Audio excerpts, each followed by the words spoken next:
Ada satu pihak yang menggaungkan namanya perubahan. Tidakkah itu sama dengan kembali ke titik nol, Mas Arsad? Kalau saya ngelihat itu semua adalah marketing image. Ya saya kan ngelihatnya selalu dari sisi produk dan namanya advertising gitu loh. Jadi saya sih simple aja, saya bilang itu marketing gimmick. Penting sekali saya mengatakan bahwa Kadin itu tidak berpolitik. Kadin tidak akan ambil posisi. Kadin itu netral.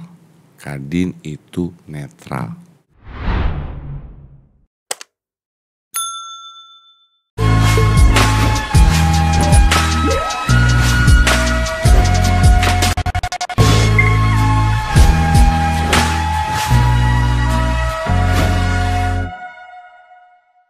Selalu harus ada panglima, selalu harus ada pengendali dalam menghadapi peperangan.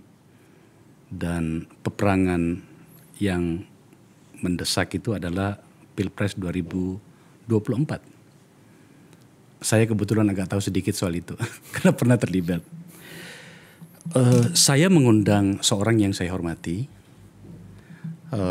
yang telah ditunjuk menjadi panglima perang dari salah satu kandidat calon presiden, dalam hal ini Mas Ganjar Pranowo, sahabat saya. Dan yang ditunjuk itu adalah sahabat saya juga, Pak Arsyad Rashid. Jabatannya banyak, yang paling kita kenalkan sebagai Ketua Umum Kadin. Berikut dengan pimpinan baik board maupun komisioner dari sangat banyak perusahaan. Pak Arsyad, terima kasih loh. Makasih Bang. Ini yang kedua kalinya ya? Kedua kali ya Bang. Kedua kalinya. Jadi dulu datang sebagai seorang entrepreneur, sebagai ketua umum Kadin dan seorang pengusaha besar. Kali ini bisa sebagai politisi kali ya. Karena akan mengurusi politisi gitu ya. Ya memang ya dalam bahasa saya di sini dua profesi ini, pengusaha dan politisi itu 20 tahun terakhir ini kayaknya batasnya itu agak tipis. Saya mengundang Pak Arsyad karena kami pengen tahu Anda merencanakan apa kepada seorang yang dikandidasi menjadi pimpinan nasional kita nantinya. Menurut saya layak itu kita mendengarkan, dan di tangan Anda lah nantinya apakah penanganan dia dan lancar menjadi presiden itu di tangan Anda. Tapi pertanyaan pertamanya itu begini, kok bisa gitu loh? Kok bisa Pak Arsyad yang ditunjuk? Bisa dijelasin sedikit Pak? Boleh dong Bang. Pertama gini Bang. Sambil minum kopi aja. Boleh Bang ya, kita minum kopi-kopi. Tapi gini, pertama kalau boleh saya mengkoreksi sedikit Bang. Apa kata-kata Abang tadi? Bahwa ini perang, bahwa saya panglima perang. Oke. Ya, saya menganggap ini bukan perang. Bukan perang? Bukan Bang. Bukan. Kolaborasi? Bukan. Apa? Ini namanya berkompetisi. Oh kompetisi, oke. Iya kan, pilihan beda yang loh, moderat Bang. ya? Iya dong Bang, ini bukannya itu. Jadi kalau panglima bukan panglima, saya seorang CEO. Iya oke. Seorang CEO yang diangkat oleh sebuah joint venture. Joint venture. Ya kan, antara partai-partai yang sekarang ada 4 partai di situ. Ya kan, sudah sepakat untuk membuat suatu kerjasama. Ya kan, kerjasama itu ya kan kalau di dalam konteks dagang, kalau perusahaan ini kayak perusahaan joint venture. Saya diangkat oleh joint venture company ini menjadi seorang direktur utama. Kan gitu Bang ya. Jadi saya mau membedakan dulu nih Bang. Jadi dibilangnya adalah bukan perang tapi kompetisi. Dan ini adalah bicara produk kok. Produk. Ya, mohon maaf Bang, ini produk. Produk tapi produk untuk bangsa. Yang dimana di sisi inilah penting sekali untuk semua yang ingin memilih itu memilih produk yang cocok gitu, yang benar menurut saya. Jadi kalau ditanya semuanya nanti gimana produknya, semua produk yang baik. Tapi produk mana yang paling cocok? Semuanya baik, tapi mana yang paling cocok? Cocok. Nah, kenapa gini Bang ya? Kita harus bisa mengatakan pada hari ini begini, bahwa anggaplah ini kan suatu, kita kayak di perusahaan ya Bang ya. Itu setiap kali dalam perusahaan itu macam-macam. Kalau misalnya perusahaan baru lahir, startup namanya, atau perusahaan yang lagi mau growing, atau perusahaan yang sudah stabil, atau perusahaan yang lagi susah, atau perusahaan yang apa. Setiap dalam satu siklus tertentu itu membutuhkan seorang CEO yang berbeda-beda. Ada CEO startup, ada CEO growth, ada CEO macam-macam bang gitu. Kalau bicara Microsoft aja, waktu awalnya Bill Gates, tapi akhirnya Bill Gates menyadari dia nggak bisa jadi CEO-nya. Dia angkat yang lain untuk menjadi CEO-nya, dia malah udah saya jadi Chief Technology Officer aja. Dan malahan sekarang dia tidak di situ. Jadi ini suatu siklus, kalau saya lihat siklus seperti perusahaan. Nah, Indonesia juga mempunyai satu siklus, gitu kan, Bang. Nah, jadi ini yang harus kita perhatikan. Siapa ya yang cocok untuk memimpin Indonesia ya ke depan ini? Itu. Jadi, nah terus abang bertanya tadi kan, kok bisa ya lu jadi begini? Bang, saya nggak pernah kepikir saya ada di sini hari ini bisa diskusi sama abang-abang mengatakan politik. Saya bilang jangan pikir politik juga bang. Nanti coba saya akan membahas hal itu juga bang. Tapi konteksnya begini. Kalau bicara mengenai apa yang terjadi pada saya waktu saya mau jadi ketua umum Kadin bang. Saya nggak pernah berpikir saya nggak punya cita-cita ingin jadi ketua umum Kadin bang. Tidak pernah terpikir tersirat ataupun dalam otak saya. Ternyata jalan hidup saya akhirnya saya ke sana. Akhirnya saya menjadi ketua umum daripada Kamar Dagang dan Industri.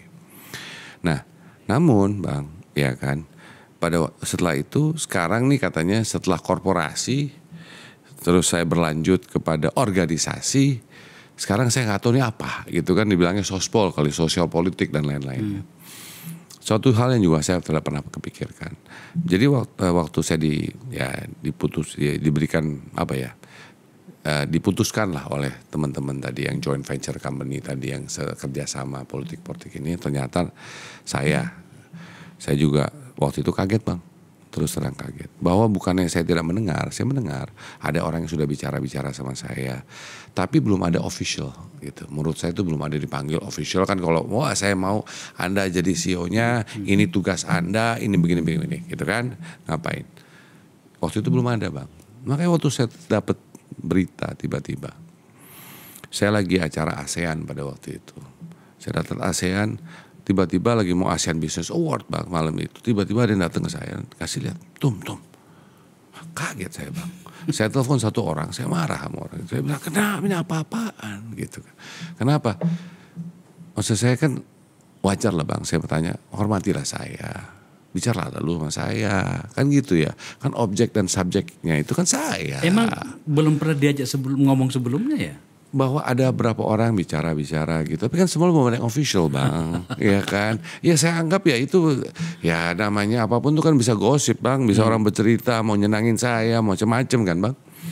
Nah, tapi ya sudahlah, itu sudah terjadi. Makanya saya katakan saya kaget dan benar-benar kaget. Dan yang paling saya ini kan adalah keluarga saya bang. Saya merasa kan keluarga saya bilang loh, kok lu membuat satu keputusan yang sangat besar sekali, ya kan? Tanpa berbicara. Itu kan susah bang. Yang kedua, saya juga belum bicara dengan partner saya, dengan perusahaan bang.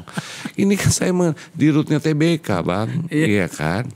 Habis gitu ada organisasi, Kadin Indonesia, perusahaan organisasi yang besar bang, iya kan. Saya nggak bisa main, wah ya udah menang sendiri saya si Arsat, kan nggak bisa, hati saya nggak jalan bang begitu. Jadi kan saya harus bicara dulu dong sama keluarga, saya bicara dulu dengan korporasi, saya bicara dulu dengan organisasi. Setelah itu semua dilewati, baru saya putuskan, gitu bang. Nah itu yang terjadi bang. Gitu. Nah jadi ya alhamdulillah saya melewati proses itu semua. Pada saat sebelum media ya kan komunitas kita kan itu ya, juga ya. Betul. Antara politisi dan pengusaha itu kan selalu satu meja gitu.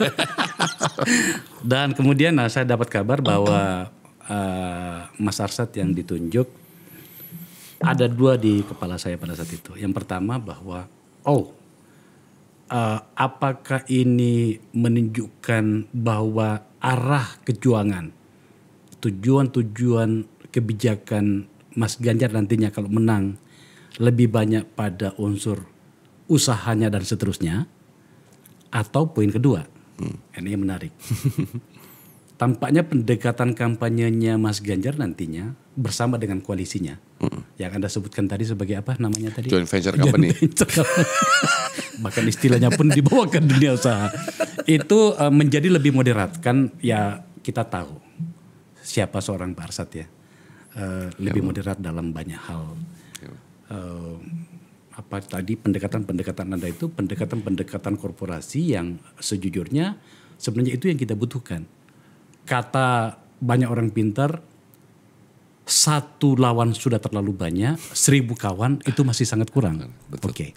Nah, tampaknya itu bacaan saya pada tahap awal itu bahwa dengan gayanya Pak Arsad yang seorang pengusaha, jaringannya sudah banyak, tampaknya pendekatannya akan lebih moderat.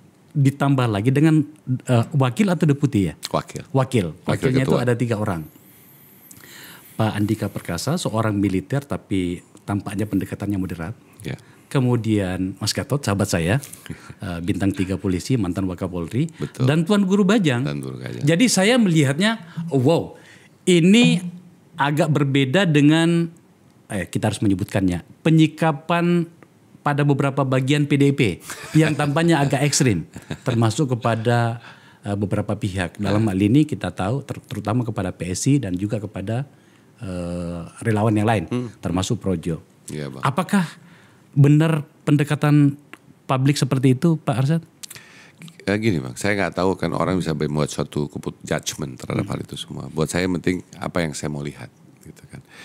Jadi kan tadi saya secara proses akhirnya kan kalau sudah saya lewati proses saya akan memegang menjadi ketua tim, ya kan.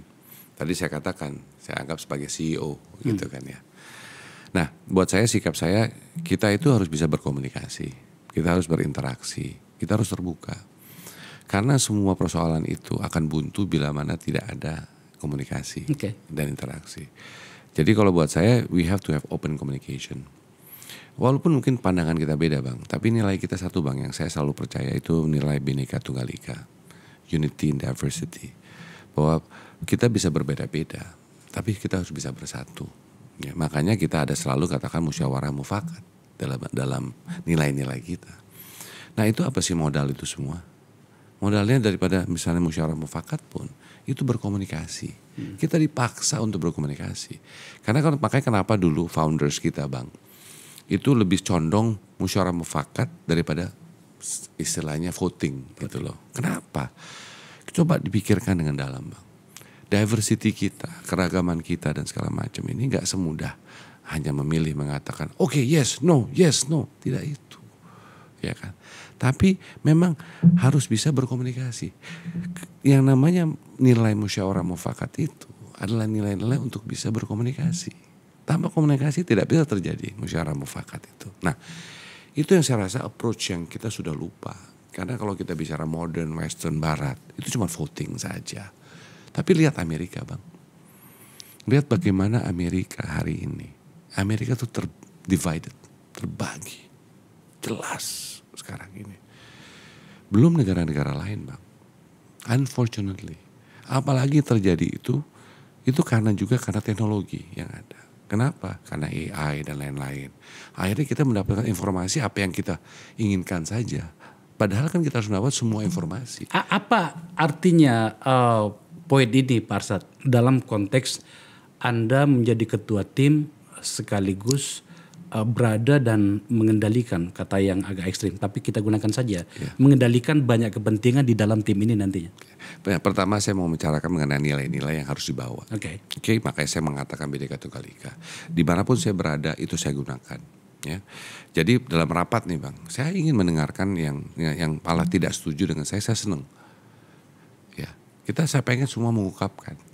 Karena hanya pengungkapan itu baru kita tahu kenapa. Lalu kita putuskan. Karena keputusan yang terbaik adalah kalau mendengar dari semua sisi perspektif yang ada, kan gitu. Nah, ini nilai-nilai yang saya mau bawa, Bang. Gitu. Nah, sama seperti yang ada. Nah, jadi itu pertama adalah nilai. Karena saya percaya fondasi dari suatu organisasi sukses itu adalah karena nilai-nilai ataupun values, ya. Satu. Nah, sekarang bicarakan, Bang. Ya jelas lah. Jelas dikatakan namanya juga PT TPN, GP. Kan gitu, Bang. Ya, PT Tim Pemenangan GP Ganjar Pranowo. Kan gitu Bang, bener gak Bang? Okay. Ya. Jelas dong KPI-nya Bang. Ya. KPI-nya udah kata-kata dalam namanya sudah jelas, pemenangan. Jadi harus menang kan? Ya. Dan itu wajar. Oke. Berarti kan saya harus melihat bahwa bagaimana memenangkan Mas Ganjar Pranowo. Oke. Tapi yang paling penting dan lebih besar lagi Bang, adalah bagaimana bangsa Indonesia menang. Itu paling lebih utama. Oke. Kemenangan untuk rakyat Indonesia itu utama. Kenapa? Semestinya siapapun capresnya itu memikirkan yang didahulukan rakyat sebelum diri sendiri, sebelum lainnya. Nah dengan demikian kalau modal dasarnya itu ya kan baru asik kita Bang. Nah barulah kita bilang sekarang oke, bagaimana kita memenangkan, berarti kita mesti meng-create suatu strategi. Makanya saya katakan bukan strategi perang, tapi kompetisi di sini. Formulanya seperti apa Pak Ketua? Sebenarnya apa yang Anda sampaikan itu sudah terjadi pada 2019. Itu kan dalam konteks itu ya. Itu Bang. Ya. Harapan saya gini loh Bang, itu kan mungkin akhir Bang yang terjadi. Waktu itu kan, dan saya appreciate loh Bang, itu Pak Jokowi itu merubah konstelasi yang ada loh Bang. Makanya saya katakan ini Bang, sorry nih saya mau cerita sedikit. Saya bilang, seperti manusia, Indonesia tuh punya suatu proses kehidupan. Tahap 1, saya bilang babak pertama, biasanya ada babak tengah, seperti main bola. Babak kedua Bang, babak kehidupan Indonesia itu sejak lahir 1945 sampai 98, transformasi, reformasi yang ada. Lalu dari 98 sampai kemarin Bang, 2019, saya mengatakan kita tuh masih di babak tengah, yaitu masa istirahat menurut saya. Itu like half time. Itu apa? Indonesia mencari jati diri. Putar mencari jati diri. Barulah 2019 ada 2 simbol yang saya mengatakan wah ini babak kedua Indonesia. Apa?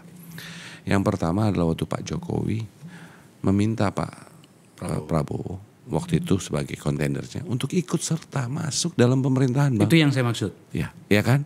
Nah itu adalah tanda simbol pertama Bang. Ya kan? Itu tanda-tanda wow, maturity of politics, kedewasaan berpolitik. Negarawan, memikirkan rakyat sebelum diri sendiri. Oke Bang.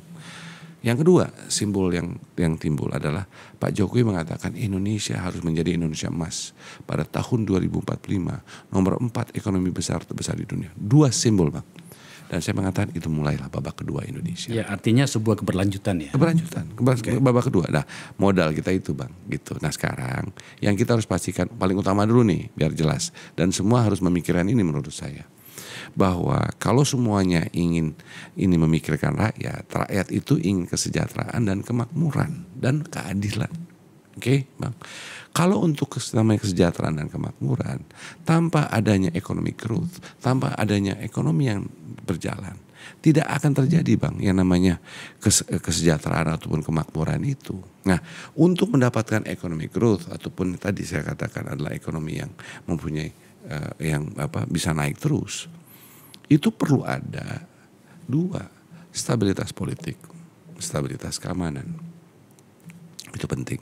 Nah, yang harus kita jaga dan kita sepakati bersama adalah yuk kita sepakati, kita jaga stabilitas politik, kita jaga stabilitas keamanan. Itu yang saya mau sampaikan Pak Ketua, Mas Arsad. Kita setuju bahwa terlalu lama kita muter. Iya. Berputar-putar loh Bang. Sementara telah ada sebuah titik di mana kita seharusnya memulai startnya dari situ setelah puluhan tahun berputar-putar. Tetapi bahkan pada saat yang sama pula bernama Pilpres 2024 ini telah ada pihak yang menggaungkan yang namanya perubahan. Makanya kemudian saya mau bertanya, saya setuju bahwa ini soal komunikasi. Bisa nggak Pilpres berikutnya ini nggak brutal seperti yang dulu? Oke? Sudah ada contoh yang kita bisa lakukan bagaimana Pak Prabowo bergabung meskipun dibully gitu kan. Tapi lagi-lagi saya mau katakan ada satu pihak yang menggaungkan namanya perubahan. Tidakkah itu sama dengan kembali ke titik nol, Mas Arsad? Lantas apa formula Anda yang akan Anda lakukan? Iya, kan gini Bang. Kalau saya ngelihat itu semua adalah marketing gimmick. Ya saya kan ngeliatnya selalu dari sisi produk dan namanya advertising gitu loh. Jadi saya sih simple aja, saya bilang itu marketing gimmick. Marketing gimmick ya kan. Mau perubahan mau apa itu. Mau apapun tuh gimmick lah Bang. Sorry lah, saya mengatakan simpelnya gitulah. Nah tapi yang mesti disadari bersama lah, makanya Kadin tuh membuat Bang, di Kadin ya Bang ini, membuat namanya Peta Jalan Indonesia Emas. Yang dimana Peta Jalan Indonesia Emas ini kemarin tanggal 22 yang lalu di IKN, Ibu Kota Negara Nusantara, kami berikan pada Pak Presiden. sebagai simbol ini adalah kontribusi kami, bukan Kadin aja saya bilang, tapi dari pemangku kepentingan. Kenapa waktu membuatnya tuh kita undang asosiasi, bicara pemangku agama, kita bicara sama buruh dan pekerja, kita bicara sama NGO dan lain-lain. Nah tapi at least ini adalah yang saya katakan living documents yang bermula. Yuk kita ini harus gini loh Bang, kalau kita mau membangun suatu bangsa, pembangunan itu harus dimiliki oleh semua, ownership of this. Kalau kita ini dengan itu kita buatkan ini, kita bilang Bapak ini yang kami kontribusikan, ini sebagai awal masukan. Tapi kami akan berikan kepada semua capres, berikan kepada semua partai, berikan kepada semua perguruan tinggi, berikan pada semuanya dan bisa diakses oleh semua. Kenapa? Yang penting nih bahwa everybody must believe. Itu Kadinnya Mas. Iya tunggu Mas, Bang. Bahwa itu maksud saya sebagai dasar awal yang Kadin berikan. Paling sedikit sudah ada nih Bang. Adalah catatan kecil. Ada catatan kecil bukan, tapi menjadi bahwa apa yang penting adalah planning kita ke depan. 20 tahun ke depan ini penting. Kita harus suatu proses yang konsisten, harus bisa merencanakan dengan baik dan itu harus disepakati dulu Bang oleh semua. Gitu. Nah, tinggal sekarang kalau udah sepakat, ya kan saya pernah ngomong tentang bus Bang. Selama ini kita tuh saking percayanya, rakyat Indonesia ini percaya banget sama pemimpinnya. Bang, kalau kita mau naik bus misalnya Bang, selalu kita lihat jurusannya Bang. Jurusannya tuh selama ini nggak ada Bang, Indonesia. Saking percayanya, kita tetap masuk menjadi penumpang, kita duduk. Kan penumpangnya bayar Bang, kita kan bayar pajak Bang, jadi kita itu.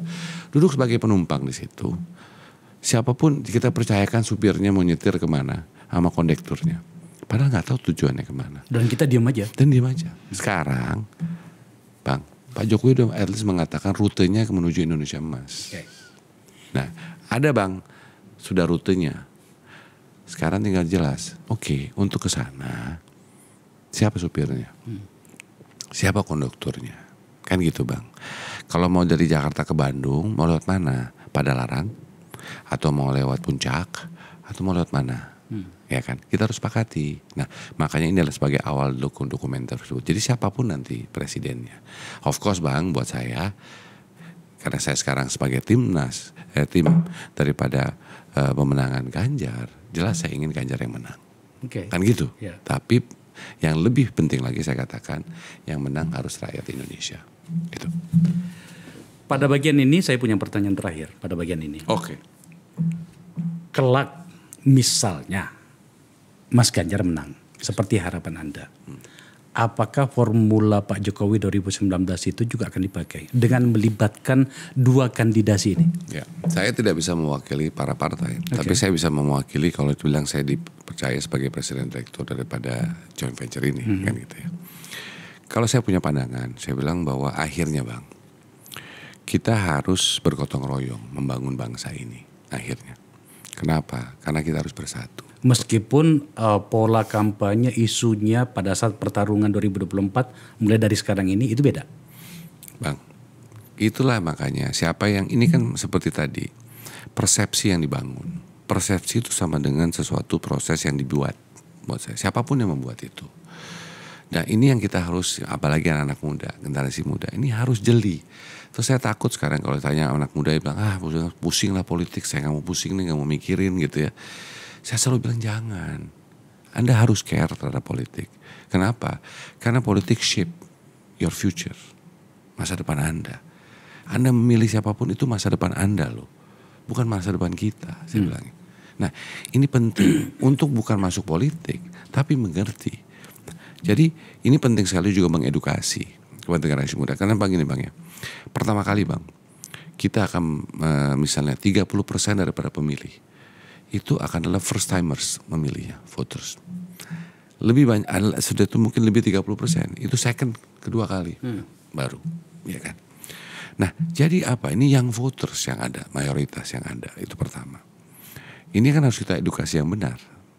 Yang kedua Bang, adalah juga pertama kali ini mengatakan bahwa yang nanti mayoritas yang memilih itu bukan dari rural, tapi dari urban. Ini juga menarik, pertama kali dalam sejarah. Gitu. Jadi, wah ini asik nih, ngeliatnya beda nih, gitu kan. Jadi hal-hal ini adalah mengenai balik kepada saya tadi bahwa ini yang harus kita lakukan. Saya pengen melakukan suatu proses yang dibilang politik aja kayak asik-asik. janganlah dibikin terlalu serius, janganlah dianggap jadi musuh-musuhan, janganlah nggak ini. Saya masuk ke situ. Dari apa yang saya pahami, karena ya pernah terlibat lah. Iya itu Bang. Kan, malah abang udah, saya belum Bang, ini pertama kali saya masuk. Jadi ada dua area permainan Anda nanti Pak Arsad. Mohon izin, tidak sedang mengajari.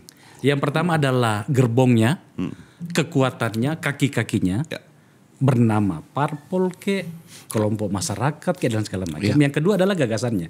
Kita bicara tentang gerbongnya dulu. Yang sekarang bergabung itu kan PDIP, P3, Perindo, partainya ya. Baru 3 kan gitu ya, baru 3. Kalau empat P3, Perindo, Hanura. Oh Hanura, iya Hanura, sorry Bang Oso, gitu kan. Hanura 4 itu ya. 4. Terus kemudian jaringan-jaringan gitu ya. Sementara pada kelompok kandidasi yang lain, katakanlah Pak Prabowo itu sudah gemuk banget gitu ya, sudah lebih dari 30%. Pak Anies juga begitu, sudah 27% gitu. Saya tidak mengatakan bahwa tampaknya Anda terlambat ditunjuk sebagai pengendali tim, karena dengan gaya komunikasi Anda, dengan pengalaman Anda tampaknya bisa lebih banyak dari situ.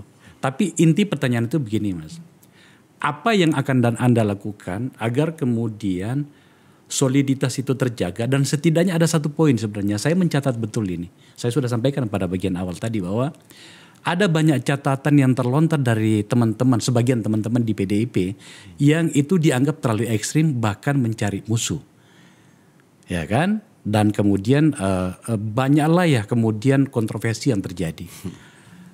Pada bagian ini apa yang akan Anda lakukan Pak Arsad? Bang, itu mungkin tadi bicara kan komunikasi itu nggak mudah. Tidak mudah. Ya. Dan setiap orang kadang-kadang cara berkomunikasi beda-beda. Ya. Nah kadang-kadang yang membuat terjadi suatu persepsi ataupun salah paham itu hanya karena melihatnya, berbicaranya mungkin yang satu bahasa Jawa, satu bahasa Batak misalnya. Sorry ya Bang ngomongnya. Ataupun lain-lainnya. Nah ini adalah masalah fine tuning, ya kan. Nah jadi saya rasa saya nggak mengatakan bahwa teman-teman PDIP juga, cuma caranya memang PDIP caranya begitu, karena nggak semuanya juga loh Bang. Itu adalah mungkin beberapa orang yang cara. Itu kan cuma metode berkomunikasi yang berbeda-beda ya. Nah jadi udahlah, kalau itu semua memang faktanya setiap orang berbeda. Yang paling penting adalah sekarang kita kan, dan saya rasa sorry Bang ya, saya mengatakan juga PDIP cukup terbuka loh Bang. Contoh bukan sini. Bagaimana Mbak Puan misalnya berkomunikasi dengan AHY. Betul. Mbak Puan kok tampak lebih moderat sekarang. Iya kan Mbak Puan bicara muter, ya kan. Waktu itu sempat ada juga akhirnya Mbak Puan posting dengan Pak LBP misalnya. Mbak Puan kemana ya kan. Saya bilang perlu dikasih salut juga loh untuk Mbak Puan gitu kan. Membuka itu. Itu kan bagian daripada PDIP ya kan Bang. Jadi sebetulnya bukan PDIP lah. Setiap orang berbeda aja cara berkomunikasinya. Nah jadi dengan demikian saya rasa komunikasi ingin dibangun ya. Dan kalau dan buat saya sekarang ini yang penting itu Bang adalah bahwa siapapun kita mau bicara, kita harus bisa bicara gitu. Bukan kadang-kadang akhirnya udah bicara nggak gabung ya nggak apa-apa, it's okay, ya kan Bang. Ya itu namanya pilihan hidup, ya kan. Nah tapi interaksi komunikasi jalan. Nah balik lagi ke apa dibilang orang bilang kaku, orang bilang ini ya tergantung aja orang melihatnya gimana. Tapi yang paling penting isi hatinya. Ya kan? Sama seperti isi hatinya PDIP, isi hatinya Golkar, isi hatinya yang lain semua. Nah ini kan penting, perlu lihat itu. Jangan hanya dengan cara komunikasinya, tapi isi hatinya gitu. Nah jadi kedepannya kita terbuka. Kalau saya pastinya tidak bisa mewakili partai, tapi saya bisa mewakili joint venture ini. Seberapa besar sih otoritasnya dan bagaimana bentuk otoritas itu yang diberikan ke Pak Ketua, Pak Arsad untuk memimpin tim ini? Saya rasa saya bilang bahwa pastinya Bang dalam suatu proses kerjasama pasti harus ada wakil dari partai, tapi juga harus ada profesional. Karena kan nilai-nilai yang ada Bang ya itu adalah sekarang ini kan kalau bicara nih perusahaan aja bilangnya sekarang bukan shareholdership, bicaranya adalah stakeholdership, ya kan, pemangku kepentingan gitu. Nah sama dengan ini, jadi kan ada juga selain partai teman-teman relawan juga banyak, ya kan. Nah tinggal kita juga harus bicara sama relawan-relawan ini juga, Kan relawan juga bagian daripada bangsa Indonesia, ya kan. Nah cuman memang semua harus menyadari juga ada undang-undangnya. Undang-undang itu partai. Relawan tidak ada dalam undang-undang. Tapi relawan adalah bagian daripada spirit yang ingin berdemokrasi, ingin bersama-sama, ya kan. Mari kita juga bicara, mendengarkan juga relawan. Kalau memang pikirannya bahwa partai-partai harus didengarkan, relawan juga ya, loh, relawan, dan juga semua loh Bang, bukan itu aja, semua rakyat. Tapi kenapa tidak ada perwakilan dua partai di situ? Maksudnya? Dalam hal ini Hanura dan P3. Bahkan catatan untuk P3 ada Sandi di sana, sahabat kita. Oh iya Bang. Sahabat Anda gitu Bang, kan. Bang. Malah ada dari militer dan polisi. Apa yang bisa kita cermati dari situ? Bang, ini kan itulah. Kalau informasi itu yang masih fragmentasi. Ini kadang-kadang gini Bang, nggak dapat cerita seutuhnya. Oke. Kan gitu. Itu mungkin ya ini seutuhnya nanti kan gini Bang. Pertama ya Bang ya. Yang namanya TPN itu belum official loh. Oh. Tunggu dong Bang, karena officialnya TPN itu. Bang, official TPN itu kan waktu memberikan masuk. Kalau masuk kita ke KPU Bang. Okay. Legal standingnya kan benar dong. Belum toh. Belum kan Bang. Oke. Kan legal standingnya itu terjadi. Kalau legal standing ya, kan kesepakatan boleh. Ini suatu kesepakatan kerjasama. Tapi legal standingnya dicapnya. Itu kan waktu pas sudah masukkan ke dalam KPU, tercatat di KPU, itu official, legal. Benar nggak Bang? Gitu. Jadi kan sekarang belum. Belum sampai sana Bang. Ini kalau cerita masih babak pertama. Ini kan pentingnya kita berbicara para penonton. Dari ketua tim mengatakan ini belum official. Belum didaftarkan di KPU dan saya setuju. Artinya bisa berubah kan? Iya Pak, itu kan legal standing Pak. Iya. Bahwa ada kesepakatan di antara para partai sudah terjadi, ya kan? Ini kan lagi dibangun Bang. Kan baru di announce mungkin itu. Kan belum diumumkan semuanya. Yeah. Pelan-pelan lah Bang. Ya kan kayak film sinetron, kita juga setiap episode kita keluarkan dikit-dikit, ya kan? Gini Pak Ketua. Ya, saya kan juga mendengar ya. Ini rahasia antara kita ya. Jangan disampaikan ke orang lain. Bahwa terutama teman-teman di P3. Yeah. Kenapa? Justru mereka kan yang pertama datang ke koalisi bersama dengan PDIP. Bahkan sebenarnya Mas Sandi itu diposisikan atau direncanakan pada posisi tertentu. Kita akan diskusikan pada bagian akhir. Oke, siap. So artinya ini belum clear ya. Belum Bang. Dan sama Sandi Bang, saya my brother juga kok Bang, teman saya. Baik, saya berkomunikasi terus dengan Sandi, ya kan? Beliau kan lagi ini pernikahan daripada menikahkan anaknya di New York. Selamat ya untuk Bro Sandi ya. Selamat Sandi. Nah jadi itu kan karena beliau ada kesibukan itu. Ini masalah timing aja nih Bang semuanya kan. Dan saya sangat menghargai. Saya bicara sama Pak Mardiono ya kan untuk P3 dengan yang lain-lain, sekjen dan lain-lain ya kan. Ini komunikasi jalan terus. Cuman kadang-kadang mungkin apakah salah press release-nya, apakah waktu pas ini nggak tercapture semua ceritanya, ini kan belum, Bang. Belum. Ya. Ini kan, Bang, kalau perusahaan aja, Bang, ya kan. Kalau perusahaan itu kan kalau mau bikin perusahaan, Bang, mestinya sudah terjadi joint venture. Yang dia pilih dulu mungkin ada pertama adalah awalnya, itu namanya transition management, ya kan. Dipilihlah seorang CEO-nya dengan itu, habis itu dipanggil, kita mesti bentuk nih pengurusannya nih, kan gitu, Bang. Ya enggak, kan perusahaan masih awalnya startup, Bang, startup. Nah, dengan itu baru udah dipikirin siapa yang harus masuk. Ya ini sekarang kita kumpulkan nama-nama siapa aja, kita minta masukan, tanya sama partai-partai, monggo siapa aja, kita tanya sama relawan, kita tanya sama siapa nih, gitu kan. Jadi masih proses, Bang. Ya. Sebuah jawaban yang menyenangkan tentu saja menurut saya gitu. Ada beberapa analisis teman-teman yang bisa kita pahami dari komposisi yang ada hari ini. Oke. Yang belum resmi. Karena resmi. belum didaftarkan. Pak Arsad sebagai ketua. Ya. Ketua Kadin. Ya. Pimpinan dan pemilik konglomerasi ya dengan jaringan kemana-mana. Iya, Bang. Maka beberapa orang mengatakan, oke, kalau kelompok pengusaha pasti sudah clear, ada di tangan Pak Arsad. Kemudian juga lah, Bang. Ini analisis. Silakan. Boleh kan kita dengarkan? Boleh dong, Bang. Yang kedua ada Pak Andika. Pak Andika mantan Kasat dan mantan Panglima TNI. Saya sangat percaya sebagai anak tentara, saya sangat percaya jaringan TNI itu di bawah itu itu sampai pada tingkat dan rambil dan seterusnya itu, namanya itu ada namanya pembina desa itu efektif. Bapak saya mantan pembina desa. Kemudian ada Mas Gatot di situ, orang yang sangat humble, bintang 3 polisi, mantan Wakapolri, mantan Kapolda di Sulawesi Selatan kampung saya, yang sangat humanis. Jadi kalau jaringan, orang menyebutnya jaringan polisi ya, itu clear. Kemudian ada Tuan Guru Bajang. Tuan Guru Bajang itu adalah seorang mantan gubernur di NTB dengan kehataman ilmu tentang Islami, dia diterima di kelompok Islam. Jadi orang melihatnya, wah clear barang ini nih kalau kayak gini kan. Tapi di partai-partainya itu yang tampaknya orang mengatakan, kenapa sih tidak ada partai besar tanda petik yang bergabung dengan PDIP.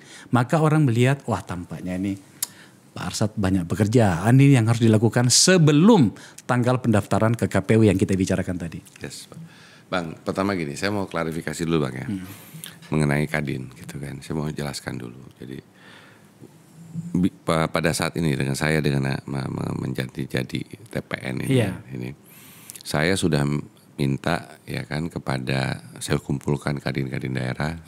Saya sudah kumpulkan juga teman-teman di Dewan Pengurus Harian ya kan, yang dimana Bang, saya ini adalah tata kelola yang harus kita jalankan, saya bilang. Jadi saya akan berhalangan hadir untuk sementara di Kadin Indonesia. Cuti maksudnya? Kata-katanya berhalangan hadir Bang. Iya, berhalangan hadir. Ya, berhalangan hadir di Kadin Indonesia. Jadi saya akan menyerahkan day to day-nya itu ada yang namanya pelaksana harian yang akan diangkat. Per kapan? Nah ini bicara kalau hari ini Bang kita bicara ini kan. Hari ini kan kita bicara pengambilan gambar ini hari Senin tanggal 25 ya. Nah ini tayang, sorry Bang, ini boleh. Iya, enggak apa-apa. Tayang beberapa hari dari yang akan datang. Jadi per tanggal 27 Rabu September 2023 Pak Arsad untuk sementara off dari Kadin. Yes. Oke. Saya akan off atau tidak aktif di Kadin dengan tadi untuk yang namanya berhalangan sementara 6 sampai 8 bulan. Jadi dengan jelas saya mengangkat pelaksana harian di Kadin Indonesia. Karena ini penting supaya menjelaskan dengan clear bahwa saya tidak mau Kadin dinodai dengan politik. Penting sekali saya mengatakan bahwa Kadin itu tidak berpolitik. Kadin tidak akan ambil posisi. Kadin itu netral. Kadin itu netral. Kadin Indonesia, Kadin provinsi-provinsi daerah, dan seluruh sampai kabupaten kota itu semuanya netral. Namun Bang, sama aja dimanapun, setiap manusia punya hak pribadi. Nah hak pribadi itu kan punya hak pribadi sendiri-sendiri. Silakan, tapi jangan membawa nama organisasi. Tidak boleh. Makanya saya laksanakan ini Bang. Saya mengangkat ketua pelaksana harian untuk saya mengambil yang namanya non-aktif selama berhalangan hadir sampai dengan nanti 6-8 bulan ke depan gitu. Sama juga dengan korporasi Bang. Korporasi juga rencananya saya akan cuti gitu Bang. Saya akan cutinya unpaid leave ya kan. Bahwa nantinya dia akan dilaksanakan day to day-nya oleh wakil direktur utama saya dan direksi lainnya gitu ya. Itu penting Bang, ini penting sekali. Kenapa? Bahwa saya tidak mau langsung mengambil posisi TPN tanpa menyelesaikan dulu mengenai keluarga, korporasi dan juga organisasi. Itu Bang ya, biar clear dulu nih supaya kalau kan nanti. Jadi dengan demikian Bang, nanti setelah ini Bang, kalau di interview saya akan ditanya, Anda ketua umum, dulu saya lagi tidak aktif sebagai ketua umum Kadin. Jadi saya bukan ketua umum Kadin yang aktif pada hari ini. Saya adalah nantinya sebagai ketua tim pemenangan daripada Ganjar Pranowo. Jadi pemirsa perlu di-clear ini, bahwa hari ini pengambilan gambar, 2 hari dari kami ngambil gambar ini, hari Senin ini, 2 hari setelah hari ini nantinya Pak Arsad untuk sementara off selama berapa bulan? 6 sampai 8 bulan. 6 sampai 8 bulan sebagai ketua Kadin. Jadi teman-teman yang mau undang beliau jangan lagi mengatakan ketua Kadinnya. Biar clear aja Bang. Berclear ya. Saya membantu karena untuk menjelaskan kepada publik. Karena itu governance. Kita harus itu. Kita hormati itu. Itu tentang gerbongnya tadi. Sekarang kita bicara tentang gagasan. Nah ini yang menarik. kami mencatat di sini gagasannya Mas Ganjar itu menuju Indonesia Emas 2045 itu ada 3 fondasi program utama. Pertama adalah pelipat gandaan anggaran, digitalisasi pemerintahan, dan pemberantasan korupsi. Ada 6 pilar strategis yang dicanangkan adalah pangan, lingkungan, digital, energi, pendidikan, kesehatan, dan penegakan hukum. Dan 7 program strategis. Kami selalu punya catatan yang kalau bicara tentang hal-hal yang strategis seperti ini. 7 program strategis itu adalah membangun sumber daya manusia produktif, kemudian stabilisasi harga bahan pokok, yang ketiga kemiskinan ekstrim, wah ini luar biasa nih, 0.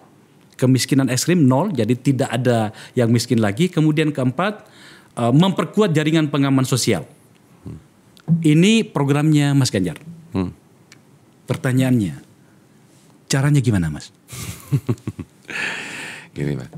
Pertama gini, nantinya yang akan best menjelaskan itulah Mas Ganjar. Ya.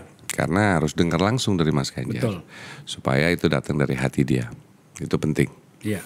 Nah, begini Bang, bahwa bagaimana berjalannya itu, ya kita sudah merancang suatu proses bagaimana nantinya. Yang supaya nanti lebih jelas adalah bagaimana saya pengennya kita adalah semua masyarakat bisa melihat ke depannya, melihat pengembangannya. Jadi bisa menilai KPI-nya, Bang. Jadi kita bisa saling engagement itu penting, apalagi untuk generasi muda, untuk yang Gen millennials, untuk Gen Z, Gen A dan lain-lain. Itu engagement penting sekali. Dan untuk ikut serta dalam proses penting sekali gitu. Nah, jadi ini harus terbuka caranya. Caranya gimana kita terbuka? Ya, yang pertama ada target-target yang diinginkan, dan kami bisa melihat bahwa menuju ke sana bisa dilakukan. Itu ada formulanya. Bukan ngomong sembarangan, bukan. Nah, tapi juga ini kita lagi katakanlah kita lebih fokuskan lagi, rincikan kembali. Karena kan nantinya Bang, akhirnya itu kita akan masuk ke dalam tahapan di KPU nanti memberikan visi misi. Pasti. Ya kan Bang. Nah itulah nanti akan dijabarkan, ya kan, penjabaran utamanya tadi sesuai ini kan mana yang ini. Tapi memang apa yang diuraikan oleh Abang tadi sebagai 9 strategis tadi adalah memang hal-hal yang sangat penting untuk negara ini. Sebagai contoh Bang, kalau tadi Abang bilang, wah ini gimana nih ekstrim kemiskinan ekstrim, Tiongkok bisa, ya kan? Bagaimana kita lakukan itu? Saya yakin kita bisa. Dan itu ada tahapan caranya. Tapi untuk tadi perangkat sosial ataupun yang namanya kemiskinan ekstrim tadi bisa diatasi. Apa sih Bang? You perlu ini Bang. Setuju? Ya kan. Untuk ini perlu apa? Perlu economic growth. Perlu yang namanya investasi masuk. Supaya apa? Bisa create jobs. Lapangan pekerjaan. Dari situ barulah ada kesejahteraan. Kalau enggak susah, nggak bisa. Dengan investasi baru ada perdagangan, dapat lagi cuan dari situ. Jadi intinya kalau nggak ada cuan Bang, nggak ada kesejahteraan. Harus. Nol ya? Iya dong Bang, kalau nggak ada cuan gimana? Pusing kita. Nah balik ke sana Bang, caranya bagaimana? Itu bisa. Nah sekarang nantinya paling utama yang kita harus pikirkan apa yang dibutuhkan oleh rakyat. Ya, Mas Ganjar sudah mengatakan di situ. Pertama, Mas Ganjar sudah mengatakan memastikan lapangan pekerjaan. Jadi supaya dengan demikian, Bang, apa yang harus ada investasi yang besar, lapangan pekerjaan, supaya menciptakan lapangan pekerjaan, menciptakan lebih banyak pengusaha. Ya. Untuk apa itu pengusaha kecil, menengah, semua startup, supaya ada lapangan pekerjaan.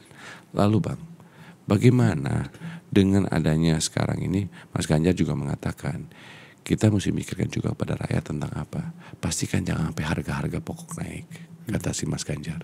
Ya, bisa tanya kenapa Mas? Penting sekali katanya. Kenapa? Jelas Bang, supaya kehidupannya lebih sejahtera. Nah untuk ini bagaimana? Kalau sekarang ini Pak sudah dibangun infrastruktur yang ada, ya kan Bang ya. Sekarang bagaimana melakukan optimalisasi daripada infrastruktur ini supaya productivity lebih tinggi, supaya lebih efisien biaya-biayanya, supaya terjadi tadi harga bisa ditahan. Ya. Bang. Ya, Pak Ketua, begini. Sorry Bang. sudah beberapa media mulai mengangkat isu tentang program. Tentu saja itu menyenangkan. Kan memang sudah harus sampai di situ. Harus. Menurut saya jika kemudian modal seorang capres itu hanya kemampuan menggerakkan massa untuk hadir pada sebuah tempat, udah nggak zaman. Menurut saya, ayo come on, kita buat masyarakat kita menjadi lebih paham problemnya, dan itu adalah tanggung jawab kita. Betul. Pada bagian ini, saya yakin Pak Ketua, Pak Arsyad itu setuju sama saya bahwa inilah saatnya kita melangkah lebih jauh, maju beberapa langkah dalam pengenalan para capres kita tentang apa yang akan dilakukannya. Mas Ganjar dengan gagasannya ini menurut saya sudah mulai menyentuh problem-problem kita. Cuman memang butuh detail. Memang tidak mudah dan tidak butuh waktu panjang untuk membicarakannya. Tapi setidaknya sudah mulai ada yang in-depth, Mas. Yeah. Contoh misalnya tentang energi. Pada poin 4 itu pilar strategis. Energi. Okay. Energi. Ya, contoh. Anda orang yang sangat paham soal ini. Energi seperti apa sih yang sedang kita bicarakan? Ya, saya pernah berkunjung ke Moskow itu. Moskow adalah salah satu negara dengan biaya listrik itu yang sangat murah sekali. Saya tanya pada seorang Indonesia di sana, saya tanya berapa biaya yang kamu bayar setiap bulan dengan listrik yang melimpah seperti ini. Dia bilang cuma kalau di ekuivalen itu cuma 100.000. Yang saya mau katakan begini, ada pikiran yang lebih maju dari para kandidat kita yang bisa dipahami sebagai sesuatu yang bisa dilakukan dalam hal perencanaan soal energi. Misal, apakah Mas Ganjar, misalnya ini kita mesti bicara soal energi, apakah Mas Ganjar setuju tentang energi nuklir? Tetapi yang muncul ke publik adalah tak ada jawaban dari argumen yang tidak cukup valid. Mengatakan itu berbahaya karena segala macam. Karena mereka selalu membaca ada 4 kecelakaan nuklir yang pernah terjadi di permukaan bumi. 2 di Rusia, 1 di Amerika, dan terakhir di Fukushima di Jepang tahun 2011. Tanpa ada atau mau mendengarkan ahli yang mengatakan itu energi generasi ketiga. Sekarang sudah generasi kelima. Maka kemudian ketika biar PET listrik kita itu diterima sebagai sesuatu yang layak untuk kita terima. Hal-hal seperti ini Pak Ketua. Belum lagi misalnya tentang digitalisasi. Digitalisasi seperti apa? Di Jakarta saja parkir yang bisa dioptimalkan tapi ternyata tidak. Jadi yang saya maksud adalah, mohon maaf pada bagian ini saya mengambil waktu yang agak banyak karena saya pengen itu in-depth. Forum saya ini saya mau gunakan untuk itu. Maka untuk itulah Pak Arsyad, selalu terimalah hormat saya karena Anda mau hadir di sini, mau berdebat dengan saya untuk hal-hal seperti ini. Saya kembali sebagai host. Bisakah ini nantinya Mas Ganjar mendetilkannya agar kemudian pasangan setidaknya yang Anda wakili, Anda pimpin ini bisa maju selangkah. Agar kemudian kita publik merasa, oh oke, ini lebih layak, lebih logik yang kita bisa terima. Silakan Pak Ketua. Pertama gini Mas. Pertama mesti datang dari hati dan pikiran Mas ya. Oke. Dan itu datang dari hati dan pikiran Mas Ganjar. Itu penting ya. Dan itu ada. Jadi contoh seperti energi gitu kan Bang. Tapi tadi gini loh Bang. Bahwa yang penting beliau tahu ya apa yang diinginkan oleh rakyat. Ya. Supaya beliau, karena gini Bang ya, beliau itu adalah bagian dari rakyat Bang. Maksud saya gini loh. Mas Ganjar itu istilahnya bukan kayak saya mungkin kehidupannya. Saya mungkin lebih baik Bang. Lebih beruntung. Beruntung. Alhamdulillah. Ya kan. Cuman dari keluarga beliau lahir Bang sampai dengan hari ini ya kan, itu struggle hidupnya tinggi. Dan beliau bukan hanya tahu masalahnya daripada rakyat Bang. Ya mungkin saya misalnya Bang ya, saya tahu nih Bang, tapi merasai itu berbeda kan Bang. Mas Ganjar merasai loh dalam proses kehidupannya. Karena dari orang kecil Bang, naik ke atas.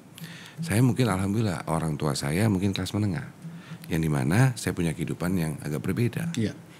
Saya merasai, mungkin merasainya akan lebih Mas Ganjar dibanding saya.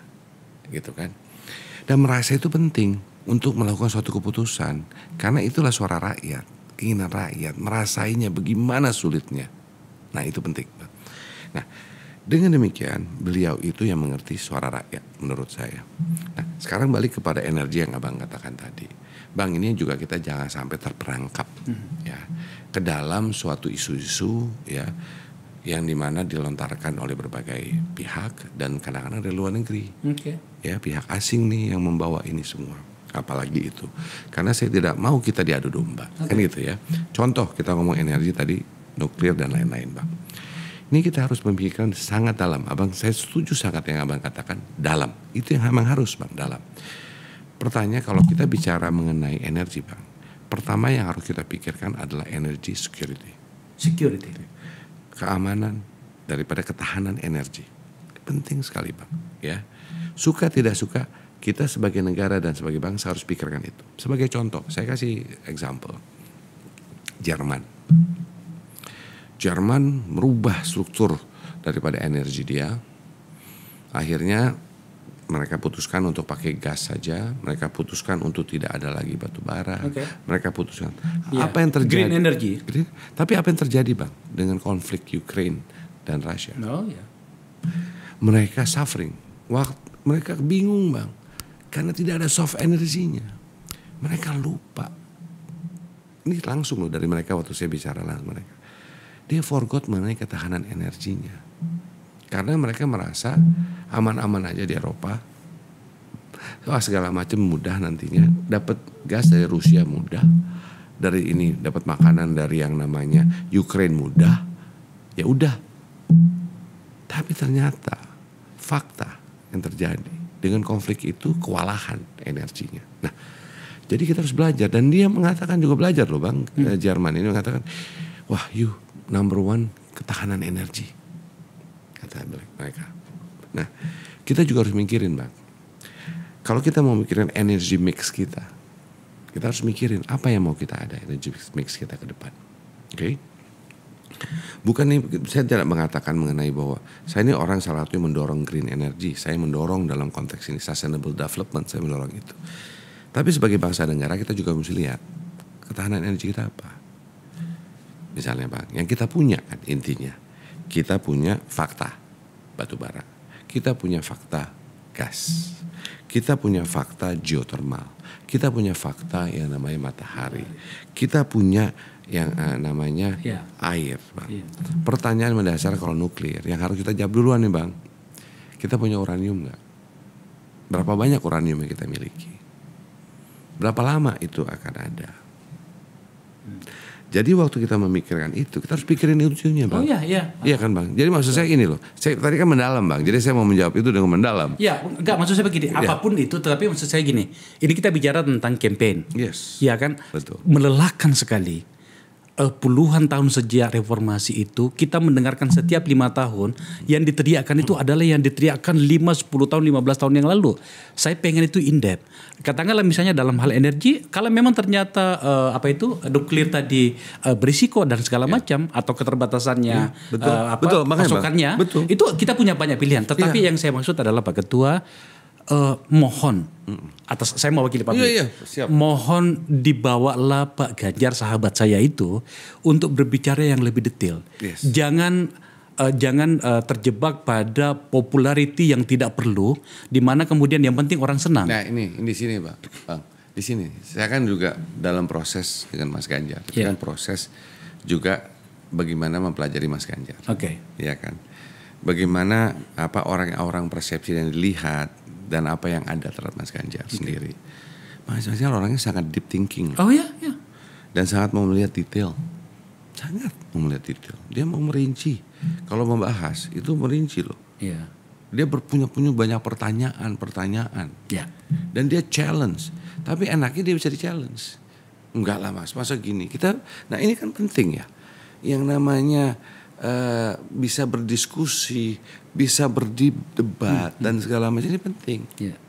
Itu kan untuk mencari suatu keputusan yang paling tepat. Itu yang saya maksud, Pak Ketua. Bagaimana tentu saja saya membuat beberapa undang-undang dengan Ganjar dulu. Dia ketua Komisi 2, saya anggota Komisi 2. Jadi tapi Anda juga tahu kan? Tapi intinya adalah karena saya berbicara dengan pengendali timnya, saya berharap 3 orang capres nantinya ini itu hadir ke publik dengan tawaran isu program yang applicable, bisa didebat dan seterusnya. Bang. Saya percaya, Mas. Saya percaya Anda bisa menggiring itu. Dan itu yang tanpa digiring oleh saya, Bang, istilahnya Mas Ganjar juga punya pemikiran yang begitu, gitu Bang, ya kan. Jadi saya bilang saya nggak perlu giring lagi, gitu. Cuman hanya menyiapkan. Kan nggak mungkin seorang Ganjar mengetahui semuanya, Pak. Betul. Tapi tugasnya kita memberikan informasi-informasi tersebut untuk beliau belajar, menganalisa dan memikirkan. Betul. Iya kan, Bang? Iya, dan itu yang maksud saya, ada banyak sekali. Saya suka ini visi misinya Mas Ganjar ini soal lingkungan, pangan dan segala macam. Bisa kita bahas satu persatu. Itu yang saya maksud. Saya pengen. Jangan lagi kemudian diundang, ditanyain, kamu betul nggak suka film porno segala macam? Come on. Ya udahlah, cukup lah. Saya melelahkan sekali gitu ya. Betul, seakan-akan bahwa problem kita itu hanya itu saja. Ada banyak hal yang lain. Soal etika, biarkan gitu kita berbicara dengan diri kita sendiri. Betul. 2 poin tentang gerbong dan gagasan telah kita tinggalkan Pak Ketua. Kita mendekati akhir dari diskusi kita. Orang pengen tahu ini Pak Ketua. Ya. Siapa wakilnya Ganjar? Ini adalah gini Bang. Dulu ya jarang sekali ini menurut saya ada pengalaman hidup saya itu jarang sekali Wapres itu menjadi diskusi yang panjang. Kali ini kayaknya gitu kan. It's good. It's good. Kenapa? Ini proses pembelajaran demokrasi. Jadi semua orang juga mulai memikirkan. Senang saya ya kan dengan adanya itu. Apalagi sekarang calonnya banyak sekali Bang. Yeah. Banyak teman-teman kita semua di situ. Saya ngelihat generasi selanjutnya banyak di situ. Ya. Senang. Jadi banyak pilihan. Orang bingung karena bilang banyak banget sih. Bagus bukan kalau banyak pilihan. Ya kan? Nah tapi kan akhirnya gini Bang, memilih seorang cawapres itu, menurut saya nggak bisa cuma hanya dari sisi rating saja.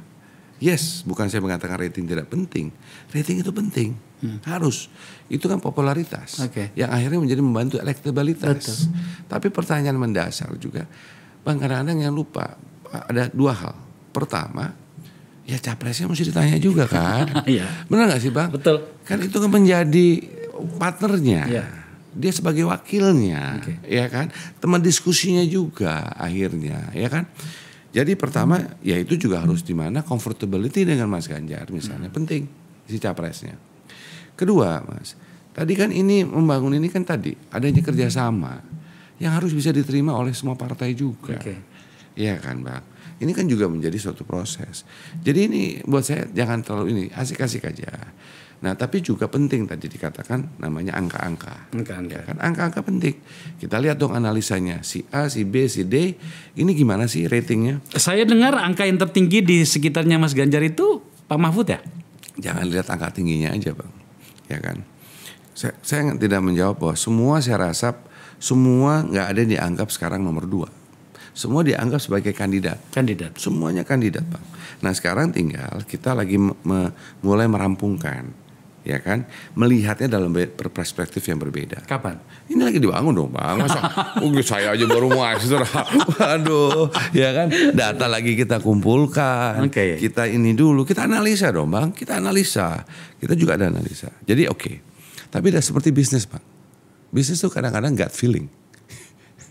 Ya. Naluri. Nah, tapi sebelum itu nggak bisa juga bisnismen gut feeling aja. Kita mesti lihat angka. Nah, jadi yang kita siapkan adalah pasti dalam suatu keputusan antara 2 hal Bang. Subjektif dan objektif. Ya. Supaya objektif, angka-angka harus ditaruh. Bukan angka-angka, analisa yang harus ditaruh. Dari suara, dari apa kompetensinya, dari apa yang bisa, segala macam perspektif yang ada. Kita jabarkan Bang. Ya kan, kita diskusikan dengan capresnya, kita akan diskusikan dengan semua partai-partai yang bekerja sama, ya kan. Kenapa? Dan juga penting loh Bang, kalau menurut saya sih, saya sih, Bang, kayak saya ini kalau CEO ya, saya mau ada ganti CEO yang selanjutnya, ya kan. Biasanya tuh Dewan Komisaris tanya sama saya juga, saat ini siapa ya cocok pengganti Anda? Mesti Bang. Karena itu masalah continuation, ya kan. Jadi juga wajar menurut saya kalau Pak Presiden harus diajak bicara juga. Kenapa? Ya kan he is the CEO of Indonesia today. Menarik nih. Ya kan. Dan ini kan bukan masalah beliau sebagai apa. He is the CEO of Indonesia today. Anda sebagai ketua tim akan meminta atau melibatkan dan atau berbicara dengan presiden menyangkut wakilnya Mas Ganjar? Menurut saya wajar, Bang. Oke. Wajar, kenapa? Itu kan tadi saya katakan sebuah perusahaan aja mau ganti CEO, the CEO diajak bicara kok, Bang. Saya selalu diajak bicara misalnya. Saya mau ngangkat CEO anak perusahaan. Ini saya bilang, tapi dengan yang baik ya, Bang. Ini bukan yang diberhentikan gitu kan. Saya panggil itu CEO-nya, saya mengatakan, siapa ya pemikiran Anda yang cocok untuk menggantikan Memang Anda ke depan? Selama ini Pak Jokowi tidak diajak bicara. Bukan, saya tidak mengatakan itu. Ya, bukan, saya bertanya, apakah Pak Jokowi pada saat Mas Ganjar sebagai calon presiden itu tidak ajak bicara? Oh, Bang, pertama gini. Menurut saya pasti ada diskusi. Menurut saya, Bang ya. Tapi kan gini, Bang, saya tidak bisa menjawab itu karena waktu itu belum. Saya bukan bagian dari situ. Iya kan? Fair dong saya mengatakan gitu kan, Bang. Tapi penting buat saya tadi, kayak saya anggap sebagai seorang CEO, next CEO mau masuk, kita tanyakan dong sama CEO-nya ini. What do you need gitu, ya kan? Wajar apalagi aja. kalau bicara tentang keberlanjutan. Karena walaupun gimana pun, Bang, tidak boleh tidak ada keberlanjutan. Mesti ada keberlanjutan. Kenapa? Kalau enggak, Bang, waduh, investor pada kaget, ini kaget, segala macam tuh pada kaget, Pak. Iya. Kaget. Terakhir Pak Ketua. Yes. Apapun namanya, ketua tim itu kartunya mahal. Mahal, apanya yang mahal, Bang? Ketika sudah menang nantinya, itu akan mengambil posisi yang sangat sentral. Saya harus menanyakan pertanyaan ini. Anda membayangkan berada pada posisi mana nantinya ketika Mas Ganjar dan pasangannya, entah siapa orangnya itu memenangkan pertarungan? Apakah Menko, Menteri atau apa gitu? Bang, hidup saya ini, Bang ya, dari dulu, Bang, saya nggak pernah memikirkan posisi. Never in my life. Saya jadi ketum Kadin, saya nggak tahu bakal jadi ketum Kadin. I didn't know pada waktu tidak tahu, Bang. Saya percaya dengan satu hal, kalau saya fokus kerja keras, ya kan, nanti Allah Subhanahu Wa Taala, Tuhan yang Maha Esa, akan memberikan jalan buat saya. Jadi kita boleh, ya istilah mau apapun, itu wajar manusia. Tapi ada yang memutuskan, yang menginginkan apa yang di atas, Bang. Ya kan? Pak Ketua itu sudah pasti. Tapi maksud saya gini, ada catatan yang telah dilakukan oleh beberapa kawan-kawannya Mas Arsad nih.